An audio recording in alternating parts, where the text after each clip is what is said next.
Stop it! Stop it! Stop it! Stop it! Stop it!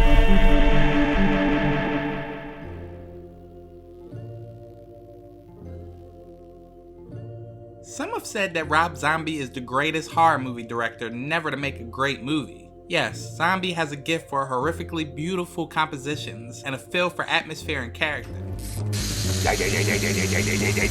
Letting quirks and background details suggest history and depth. He speaks the language of classic horror films, but his taste for the extreme always seems to hold him back. Case in point, his 2007 Halloween remake.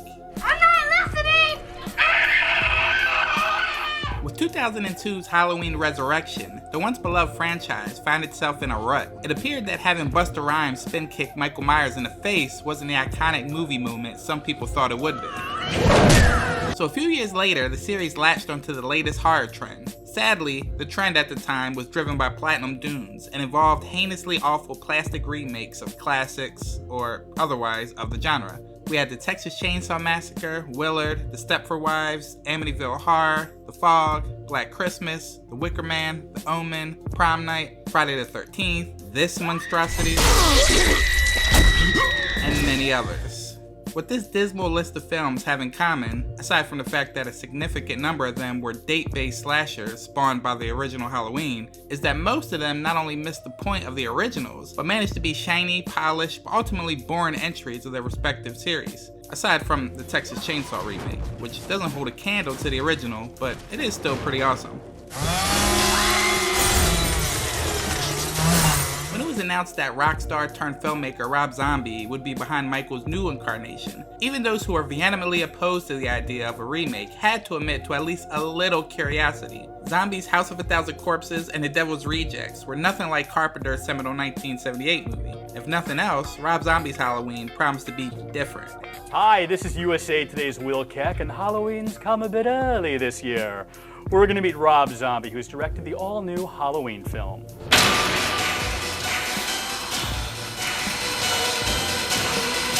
On August 31st, Mr. Rob Zombie is going to show us the beginning of Michael Myers, the genesis of what turned him into the psychopathic killer. Yes.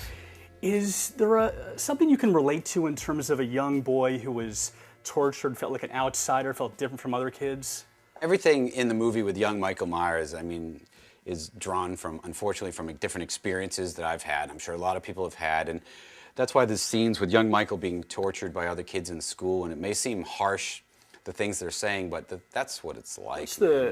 Here, Zombie attempts to explore and deconstruct the man behind the mask, the relentless Michael Myers. By delving into Myers' troubled childhood and his darkly dysfunctional family, Zombie attempts to address the issues that made Myers the merciless killing machine that he grew up to be, and show how someone could possibly commit such atrocious acts of devastating brutality.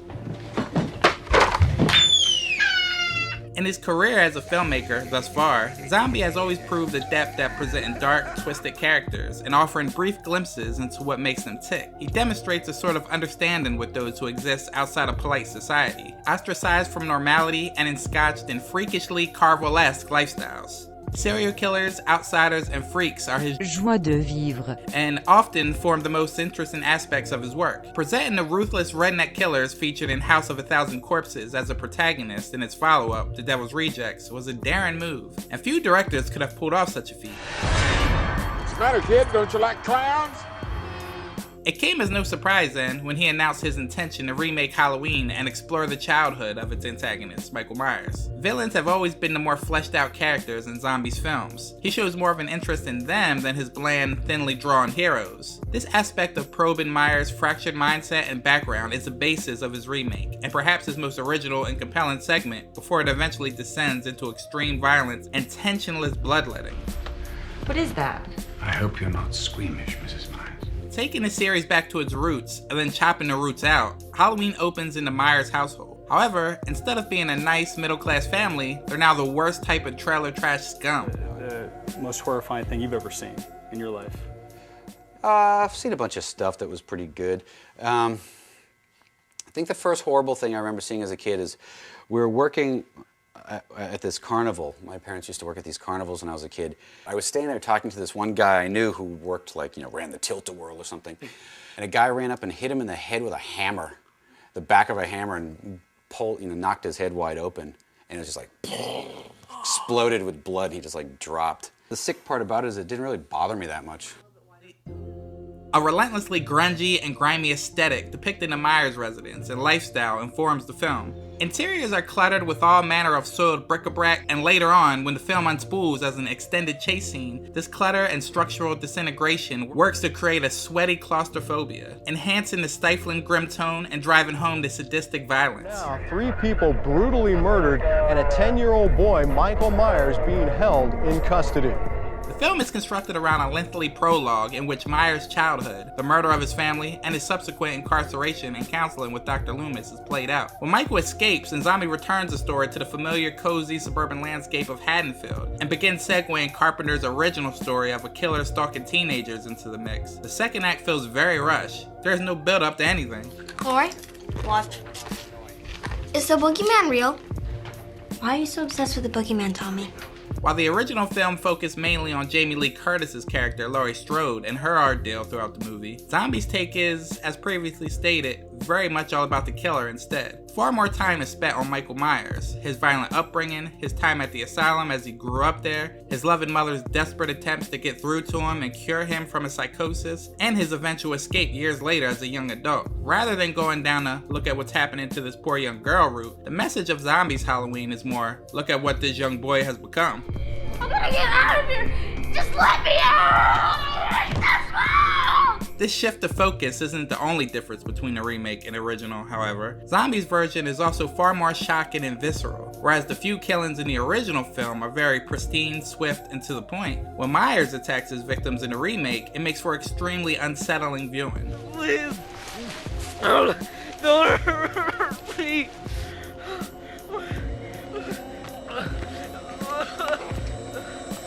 The second half of Halloween is more of a direct remake of Carpenter's film, and in some ways it's more effective because of it. Of course, that's because Zombie just recycled shots and locations from the original film, not to mention Carpenter's inimitable score. Although the original score by Tyler Bates is atmospheric and propulsive, it's one of the film's better elements. The hulking Tyler Mann fills out Michael's work suit nicely, and the updated mask looks suitably frightening, dirty, and seemingly drained of color. So here's the guy. This is him. This is the real mask that we used in the movie, yeah.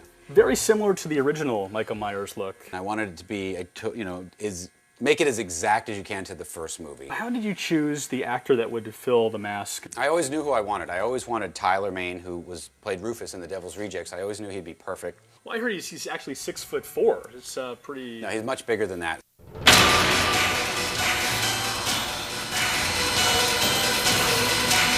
6'8". With these two halves in place, there's a hideous tonal jarring between the first story in the film and the retread of the second. The original killings are messy, gritty, and very nasty, the Rob Zombie kills.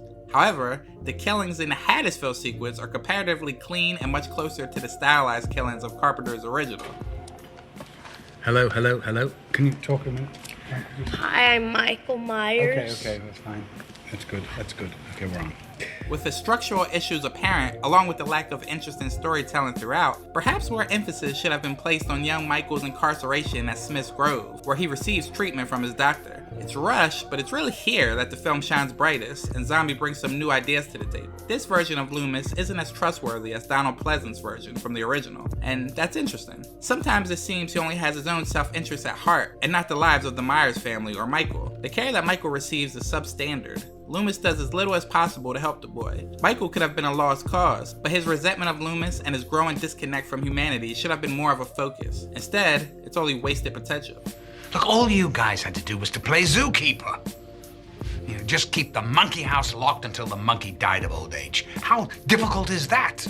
With all that said, while Halloween has its flaws, to put it mildly, it still manages to exemplify the directorial showmanship of Zombie, and Markham has an interesting filmmaker with unique vision. His Halloween might not do as much justice to Carpenter's original as many would have hoped, but as a Rob Zombie film, it follows on perfectly from the likes of The Devil's Rejects, and the director's ongoing obsession with submergence in the sick, seedy underbelly of American society. At times, the film does generate legitimate chills as Michael stalks his prey, and at some salacious level, it's enjoyable from a purely pulp, grindhouse perspective. But Halloween's brooding 2007 edition is a sonic fury, signifying very little. Unclear characterization, often rancid dialogue, and unlikable characters with few redeeming features make for a maddening, obtuse viewing experience.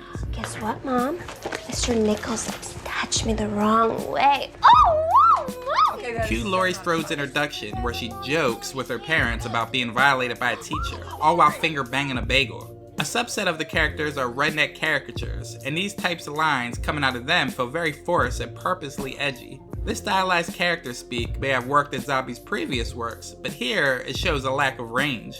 If Zombie could have shown some restraint, this could have been a welcome and interesting addition to the Halloween franchise. Instead, all that remains is a Frankenstein of a picture that has an identity crisis and displays a lack of maturity. As an experience, it's as frustrating as it is disappointing. The potential is apparent, but the execution is lacking. The ideas present point to a mostly uncharted land for horror and the slasher genre in general, but sadly, the promise is unfulfilled. Could this be a franchise? Are you talking about doing another in a series? I'm not talking about it. I mean, I wanted to do the one film with a beginning, a middle, and an end, and then be done with it. What about you? Would you do another one? I have signed on for another one because I was under the belief that Rob was doing another one. Oh. So we're going to have... Well, how do you feel about that? I just learned that as well. How do you feel about Rob maybe not, definitely not doing a second one? Well, you know, it changes a few things. Changes quite a few things. Join us next time, if you dare. We will be discussing Halloween Part 2, Rob Zombie's follow-up. See you soon.